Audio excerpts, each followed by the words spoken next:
अध्याय 3। साउल के घराने से दाऊद के घराने का बहुत दिनों तक युद्ध चलता रहा। दाऊद का घराना अधिक अधिक शक्तिशाली होता गया और साउल का घराना शक्तिहीन।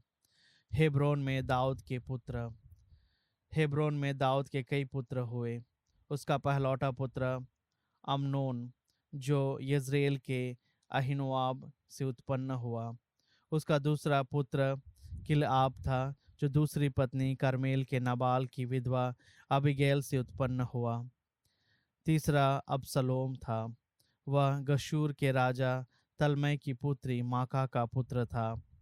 चौथा हगीत का पुत्र अदोनिया था। पांचवा अबीटाल का पुत्र शफटिया। और छठा यित्रआम, जो दाऊद की पत्नी एगला से उत्पन्न हुआ। हेब्रोन में दाऊद के ये पुत्र उत्पन्न हुए। साउल के घराने से अब्नेर का विरोध। जब तक साउल के घराने और दाऊद के घराने के बीच युद्ध चलता रहा, तब तक साउल के घराने में अब्नेर की शक्ति बढ़ती गई। साउल की रिस्पा नामक एक उपपत्नी थी, जो अय्या की पुत्री थी। जब इशबोशेत ने अब्नेर को फटकारा कि तुम मेरे पिता की उपपत्नी के पास क्यों गए, तो अब्नेर ने इशबोशेत की इन बातों पर बहुत क्रोध होकर कहा, मैं कोई यूदा के कुत्तों का सरदार थोड़ी ही हूँ। आज तक मैं तुम्हारे पिता साउल के घराने के प्रति स्वामी भक्ति प्रदर्शित करता रहा हूँ और उसके भाइयों और मित्रों से प्रेम करता रहा हूँ। मैंने तुमको दाऊद के हाथों में ही नहीं पड़ने दिया, और अब आज तुम एक स्त्री के लिए मुझे फटकारते हो। यदि मैं दाऊद के लिए वही ना करूं जिसका प्रभु ने उसे शपथ पूर्वक वचन दिया है, तो ईश्वर इस अब्नेर को कठोर से कठोर दंड दिलाए। प्रभु ने वचन दिया कि वह साउल के घराने के राज्य छीन लेगा और दान से बेएर्शेबा तक इज़राइल के यूदा के लिए दाऊद का राज्य स्थान स्थापित करेगा। इशबोशेत अब्नेर को कोई उत्तर ना दे सका, क्योंकि वह उससे डरता था। दाऊद के पक्ष में अब्नेर। दाऊद जहाँ था, वहाँ अब्नेर ने दूतों से यह कहला भेजा, यह देश किसका है? मेरे साथ समझौता कर लीजिए, जिससे मेरे सहयोग से सब इज़राइली आपका समर्थन करें। उसने उत्तर दिया, अच्छा, मैं तुम्हारे साथ समझौता कर लूँगा, लेकिन मेरी तुमसे एक मांग है। तुम मेरे पास तब तक नहीं आओ जब तक तुम साउल की पुत्र मिकल को मेरे पास ना ले आओ। इसके बाद ही तुम मुझसे मिलने आओ। दाऊद ने साउल के पुत्र इशबोशेत के पास दूतों को भेजकर यह कहलाया, मुझे मेरी पत्नी मिकल दे दो, जिसे मैंने 100 फिलिस्तियों की खलड़ियों की कीमत पर पाया था। इशबोशेत ने लोगों को भेजकर उसे लईश के पुत्र पलटीएल उसके पति के पास से बुलवा लिया। उसका पति रोते रोते बहूरीम तक उसके पीछे पीछे आया। वहां अब्नेर ने उसे घर लौट जाने को कहा और वह घर लौट गया। अब्नेर ने इज़राइल के नेताओं के साथ परामर्श किया। वह उनसे बोला, कुछ समय से आप दाऊद को अपना राजा बनाने की मांग कर रहे हैं। अब उसे पूरी करें, क्योंकि प्रभु ने दाऊद को यह वचन दिया है कि अपने दास दाऊद के द्वारा मैं अपनी प्रजा इज़राइल को फिलिस्तियों और उनके अन्य सभी शत्रुओं के हाथ से मुक्त करूंगा। अब्नेर ने बेन्यामीन वंशियों के साथ भी बात की। इसके बाद अब्नेर ने हेब्रोन जाकर दाऊद को वह सब बताया जो इज़राइल और सारे बेन्यामीन वंशी करना चाहते थे। अब्नेर 20 आदमियों के साथ दाऊद के पास हेब्रोन आया। दाऊद ने अब्नेर और उसके आदमियों को एक भोज दिया। अब्नेर ने दाऊद से कहा, अब मैं जाकर सारे इज़राइल को अपने स्वामी राजा के पास ले जाऊंगा। वे आपके साथ समझौता करेंगे और आप अपनी इच्छा के अनुसार सब के राजा बनेंगे। इसके बाद दाऊद ने अब्नेर को विदा किया और वह सकुशल चला गया। अब्नेर की हत्या। उस समय दाऊद के आदमी योआब के साथ छापा मार कर घर लौटे। वे अपने साथ लूट का बहुत सा माल लाए थे। अब्नेर दाऊद के पास हेब्रोन में नहीं था, क्योंकि वह उसे सकुशल विदा कर चुका था। जब योआब अपने सारे दल के साथ घर लौटा, तो लोगों ने उससे कहा, नेर का पुत्र अब्नेर राजा के पास आया था। उसने उसे सकुशल विदा किया और वह सकुशल चला गया। इस पर योआब ने राजा के पास जाकर कहा, आपने यह क्या किया है? जब अब्नेर आपके पास आ गया तो आपने उसे क्यों लौट जाने दिया? आपको मालूम होना चाहिए कि नेर का पुत्र अब्नेर केवल आपको धोखा देने और आपके आने जाने और आप क्या करने वाले हैं इसका पता लगाने आया था। योआब ने दाऊद के घर से निकलकर अब्नेर के पीछे दूत भेजे, जो उसे सिर के कुंड से लौटा लाए। दाऊद इसके विषय में कुछ नहीं जानता था। जब अब्नेर हेब्रोन आया तो योआब उसे फाटक के पास ले गया, मानो वह उससे कोई गुप्त बात करने वाला है। वहां उसने अपने भाई असाएल के खून का बदला लेने के लिए उसके पेट में छुरा मारा और उसकी मृत्यु हो गई। जब दाऊद ने यह सुना तो उसने कहा, मैं और मेरा राज्य प्रभु की दृष्टि में नेर के पुत्र अब्नेर के रक्तपात के संबंध में सदा निर्दोष माना जाएगा। वह योआब और उसके पिता के सारे परिवार के सिर पड़े। योआब के घराने में सदा ऐसे लोग रहें जो स्राव या चर्म रोग से पीड़ित हों, या बैसाखी के सहारे चलते हों, या तलवार से मारे जाएं, या रोटी के टुकड़ों के लालची हों। योआब और उसके भाई अबीशै ने अब्नेर को इसलिए मारा कि उसने उनके भाई असाएल को गिबओन की लड़ाई में मारा था। दाऊद ने योआब और उसके साथ के सब आदमियों से कहा, अपने वस्त्र फाड़ो और टाट ओढ़कर अब्नेर के लिए शोक मनाओ। राजा दाऊद अर्थी के पीछे पीछे गया। जब अब्नेर हेब्रोन में दफना दिया गया तो राजा अब्नेर की कब्र के पास फूट फूट कर रोने लगा और बाकी सब लोग भी रोने लगे। राजा ने अब्नेर के लिए शोक गीत गाया।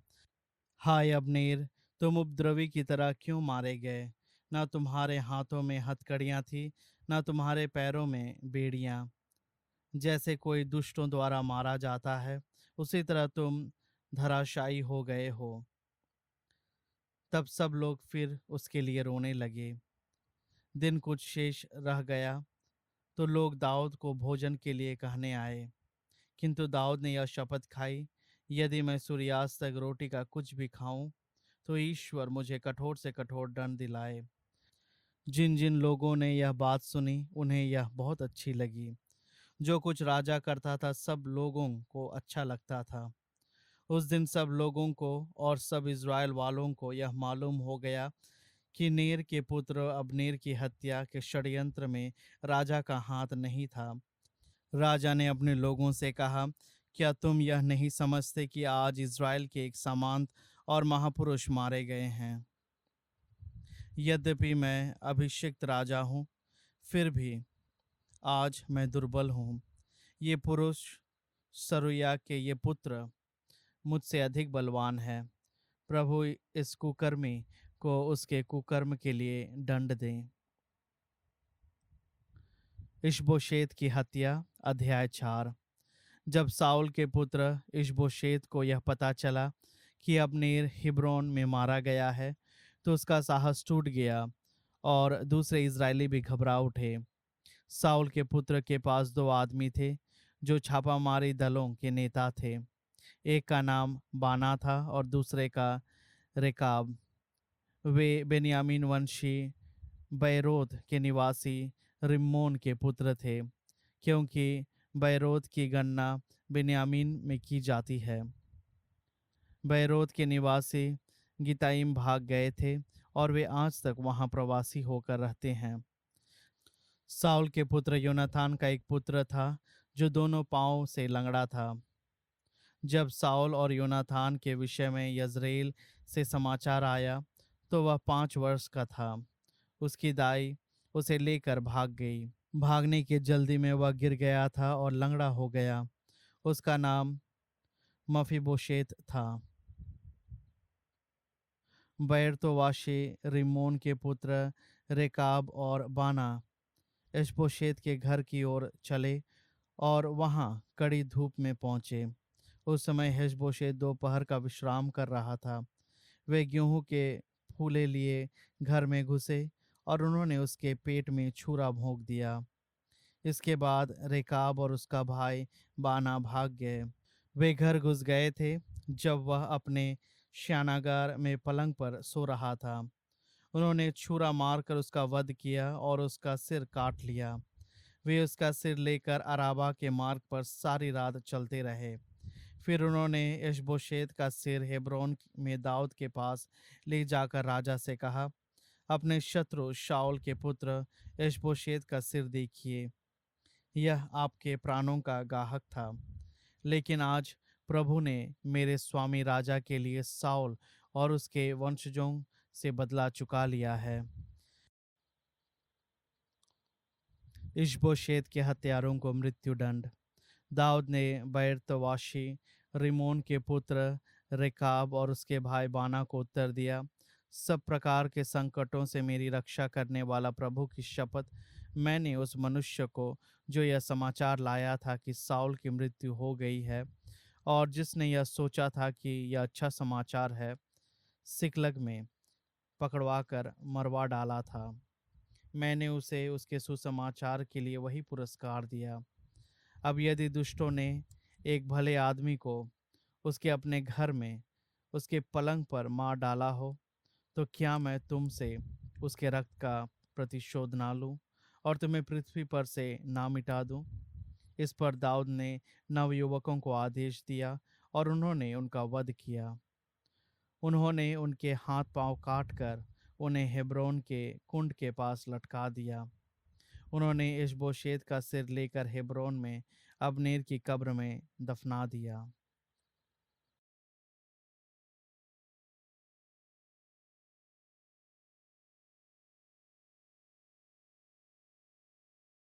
स्तोत्र ग्रंथ अध्याय 132। प्रभु दाऊद को याद कर और उसके समस्त कष्टों को, प्रभु के सामने उसकी शपथ को, याकूब के शक्तिमान ईश्वर के प्रति उनकी मन्नत को। मैं अपने घर में प्रवेश नहीं करूंगा, अपनी सैया पर विश्राम नहीं करूंगा, अपनी आंखों में नींद नहीं आने दूंगा, अपनी पलकों को झपकी लेने नहीं दूंगा, जब तक कि मैं ईश्वर के लिए स्थान ना पाऊं, याकूब के शक्तिमान प्रभु के लिए निवास। हमने एफ्राता में मंजूषा के विषय में सुना और उसे यार के मैदान में पाया। हम प्रभु के आवास को चलें, हम उसके पवदान को दंडवत करें। प्रभु, तू अपनी तेजस्वी मंजूषा के साथ अपने स्थायी आवास को चल।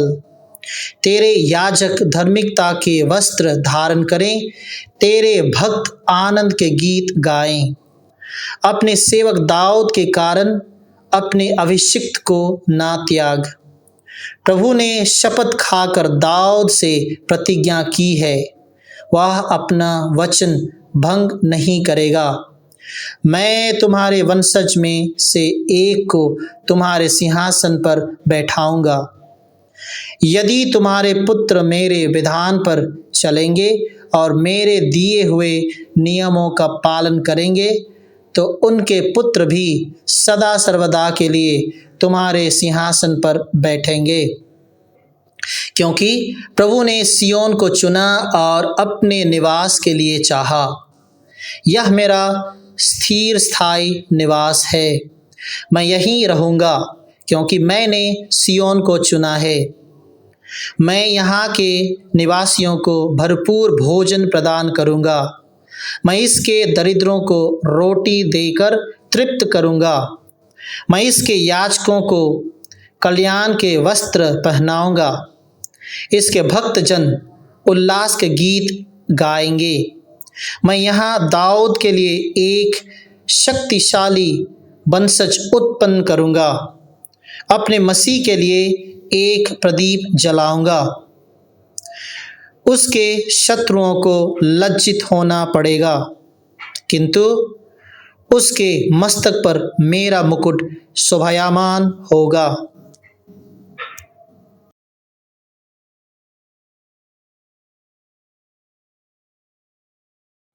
संत मार्कुस का सुसमाचार अध्याय 12। हिंसक असामियों का दृष्टांत। वह लोगों को दृष्टांतों में शिक्षा देने लगे। किसी मनुष्य ने दाख की बारी लगवाई, उसके चारों ओर घेरा बनवाया, उसमें उसका कुंड खुदवाया और पक्का मचान बनवाया। तब उसे असामियों को पट्टे पर देकर वह परदेश चला गया। समय आने पर उसने दाख बारी की फसल का हिस्सा वसूल करने के लिए असामियों के पास एक नौकर को भेजा। असामियों ने नौकर को पकड़कर मारा, पीटा और खाली हाथ लौटा दिया। उसने एक दूसरे नौकर को भेजा। उन्होंने उसका सिर फोड़ दिया और उसे अपमानित किया। उसने एक और नौकर को भेजा और उन्होंने उसे मार डाला। इसके बाद उसने और बहुत से नौकर को भेजा। उन्होंने उनमें से कुछ लोगों को पीटा और कुछ को मार डाला। अब उसके पास एक ही बच गया, उसका परम मित्र पुत्र। अंत में उसने यह सोचकर उसे उनके पास भेजा कि वे मेरे पुत्र का आदर करेंगे। किंतु उन असामियों ने आपस में कहा, यह तो उत्तराधिकारी है, चलो हम इसे मार डालें और इसकी विरासत हमारी हो जाएगी। उन्होंने इसे पकड़कर मार डाला और दाख बारी के बाहर फेंक दिया। दाख बारी का स्वामी क्या करेगा? वह आकर उन असामियों का सर्वनाश करेगा और अपनी दाख बारी दूसरों को सौंप देगा। क्या तुम लोगों ने धर्म ग्रंथ में यह नहीं पढ़ा? कारीगरों ने जिस पत्थर को बेकार समझकर निकाल दिया था, वही कोने का पत्थर बन गया है। यह प्रभु का कार्य है, यह हमारी दृष्टि में अपूर्व है। वे समझ गए कि ईसा का यह दृष्टांत हमारे ही विषय में है और उन्हें गिरफ्तार करने का उपाय ढूंढने लगे। किंतु वे जनता से डरते थे और उन्हें छोड़कर चले गए। कैसर का कर। उन्होंने ईसा के पास कुछ फरीसियों और हेरोदियों को भेजा, जिससे वे उन्हें उनकी अपनी बात के फंदे में फंसाए। वे आकर उनसे बोले, गुरुवर, हम यह जानते हैं कि आप सत्य बोलते हैं और किसी की परवाह नहीं करते। आप मुंह देखी बात नहीं करते, बल्कि सच्चाई से ईश्वर के मार्ग की शिक्षा देते हैं। कैसर को कर देना उचित है या नहीं? हम दे या नहीं दे? उनकी धूर्तता भांपकर ईसा ने कहा, मेरी परीक्षा क्यों लेते हो? 1 दिनार लाकर मुझे दिखलाओ।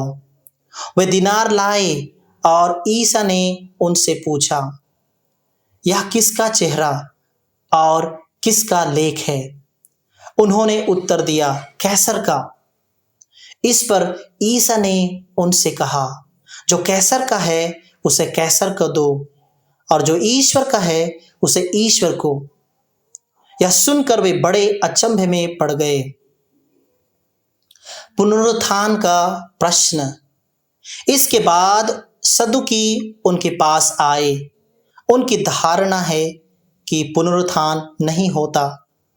उन्होंने ईसा के सामने यह प्रश्न रखा, गुरुवर, मूसा ने हमारे लिए यह नियम बनाया, यदि किसी का भाई अपनी पत्नी के रहते निसंतान मर जाए तो वह उसकी विधवा को ब्याह कर अपने भाई के लिए संतान उत्पन्न करे। 7 भाई थे। पहले ने विवाह किया और वह निसंतान मर गया। दूसरा उसकी विधवा को ब्याह कर निसंतान मर गया। तीसरे के साथ भी वही हुआ और 7 भाई निसंतान मर गए। सबके बाद वह स्त्री भी मर गई। जब वे पुनरुत्थान में जी उठेंगे तो वह किसकी पत्नी होगी?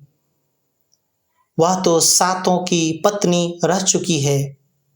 ईसा ने उन्हें उत्तर दिया, कहीं तुम लोग इसलिए तो भ्रम में नहीं पड़े हुए हो कि तुम ना तो धर्म ग्रंथ जानते हो और ना ईश्वर का सामर्थ्य।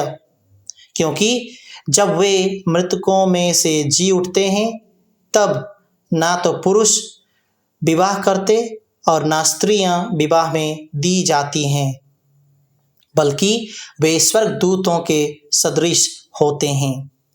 जहाँ तक पुनरुत्थान का प्रश्न है, क्या तुम लोगों ने मूसा के ग्रंथ में झाड़ी की कथा में यह नहीं पढ़ा कि ईश्वर ने मूसा से कहा, मैं इब्राहिम का ईश्वर, इसहाक का ईश्वर और याकूब का ईश्वर हूँ। वह मृतकों का नहीं, जीवितों का ईश्वर है। यह तुम लोगों का भारी भ्रम है।